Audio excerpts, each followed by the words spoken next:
Ce qui fait qu'on a transformé même nos habitudes alimentaires. Aujourd'hui, les Sénégalais pensent que c'est leur culture de manger du riz, alors que c'est une fabrication du colonialisme. Ce n'était pas notre culture du tout. C'est tout à fait récent que notre culture soit le riz. D'ailleurs, en passant, la lutte avec frappe aussi est une invention du colonialisme.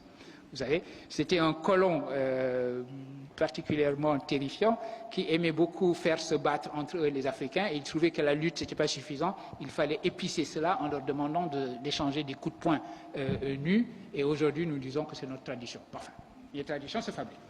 Nous avons un système scolaire que nous avons hérité de la colonisation. La colonisation a créé l'école au Sénégal et dans les pays africains parce que cette école devait former les agents pour cette colonisation, c'est-à-dire les auxiliaires de l'administration. Et donc nous avons été à l'école avec cette culture qui consiste à dire « j'acquiers mes diplômes et je finis fonctionnaire ». Nous avons une mentalité de fonctionnaire. L'État va nous employer.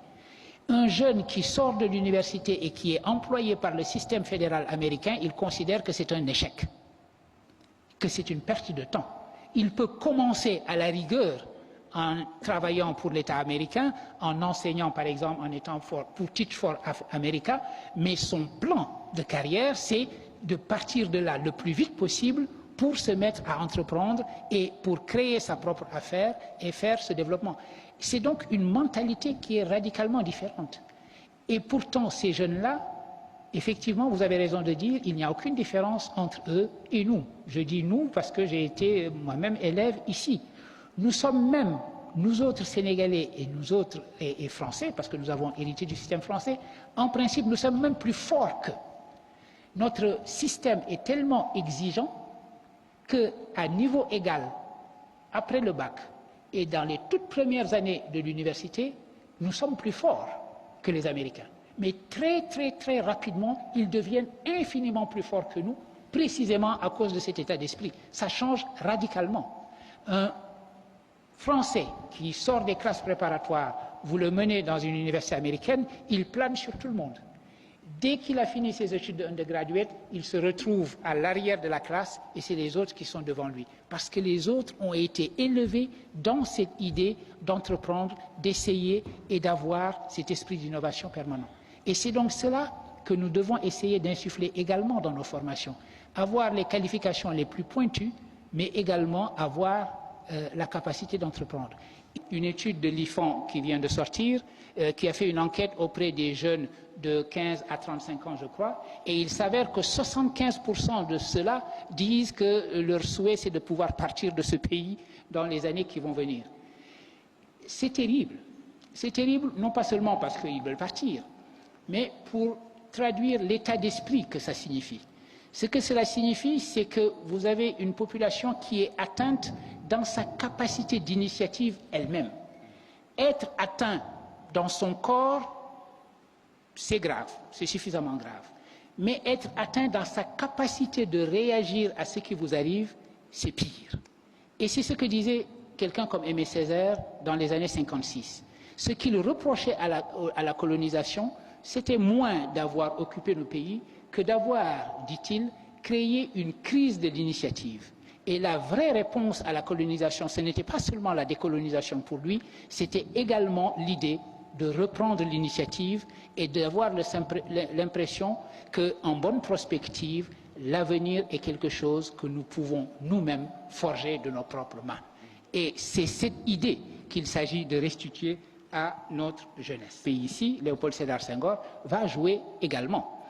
Senghor va s'opposer de toutes ses forces pendant très longtemps à ce qu'il appelle la balkanisation, c'est-à-dire la fragmentation de l'Afrique. Vous le savez, vous l'avez lu dans vos livres d'histoire, à un moment donné, la France a trouvé que l'organisation la plus rationnelle de ses propres colonies, c'était de les regrouper en fédérations, deux grandes fédérations. La fédération de l'AEF, l'Afrique équatoriale française, et la fédération de l'AOF, l'Afrique occidentale française. Mais voilà que le moment où les indépendances commencent à se dessiner, la France décide que si elle décolonise, elle va décoloniser morceau par morceau. Elle va décoloniser les territoires de manière séparée et non pas la fédération. Senghor s'opposera de toutes ses forces contre cela. On dit que Senghor a été très tiède vis-à-vis de l'indépendance, qu'il n'était pas assez revendicatif. Vous savez, quand on y réfléchit, mais c'est une discussion que l'on peut avoir, quand on y réfléchit et qu'on lit attentivement les textes de Senghor, on se rend compte d'une chose. Dès 1946, il avait déjà parlé de l'indépendance. Il savait qu'elle était inéluctable. Après la Deuxième Guerre mondiale, il était clair que les craquements du système colonial allaient conduire vers les décolonisations. Il était donc clair qu'à un horizon plus ou moins éloigné, les indépendances allaient s'effectuer. Dès lors, ce n'était plus la priorité pour Senghor d'être indépendant en 56, en 58, en 60 ou en 62. La priorité pour lui était d'y aller ensemble. C'est-à-dire que dans le couple émancipation-unité, il fallait pour lui mettre l'accent sur le concept d'unité et l'émancipation, de toute façon, se ferait. Comme le disait Nkrumah, paraphrasant la Bible d'ailleurs, prenez le royaume politique et le reste vous sera donné de surcroît. C'est-à-dire, commencez par réaliser votre unité et l'indépendance elle-même viendra. Et c'est la raison pour laquelle Senghor a considéré comme un grand échec les indépendances séparées des pays africains. Les paramètres sont comme la langue d'Ésope. Ce qui pose un problème, c'est également un atout. Aujourd'hui, l'Afrique a un problème avec sa population, a un problème avec sa jeunesse. Ça veut dire que vous avez une jeunesse extrêmement importante et il faut lui trouver du travail et cela ne va pas de soi. Donc, vous pouvez considérer que cette jeunesse est un poids. Mais également, cette jeunesse est un atout extraordinaire si vous regardez la démographie, non plus seulement localement, mais sur le plan mondial. Et que vous vous dites que les gisements, les grands gisements de développement démographique et de développement de créativité et de développement d'une jeunesse entreprenante, etc., se trouvent en Afrique. Donc, nos problèmes sont également, d'une certaine façon, aussi nos solutions. Les germes de changement nous disent que les choses sont en train d'aller mieux. Les germes de changement et la projection nous disent que les choses vont aller en principe, de mieux en mieux. Mais en même temps, que tous les chiffres qui permettent de mesurer ce mieux, c'est-à-dire la croissance, etc., existent, en même temps, nous nous rendons compte que cette croissance ne se transforme pas en emploi. Et donc, vous avez la situation paradoxale où la jeunesse africaine est à la fois l'atout le plus important de ce continent, étant donné les germes de changement, et c'est une jeunesse qui ne croit pas elle-même en son propre futur ici. Dans le passé, avant que la vraie religion arrive, les gens refusaient la religion au nom du polythéisme de leur père, etc.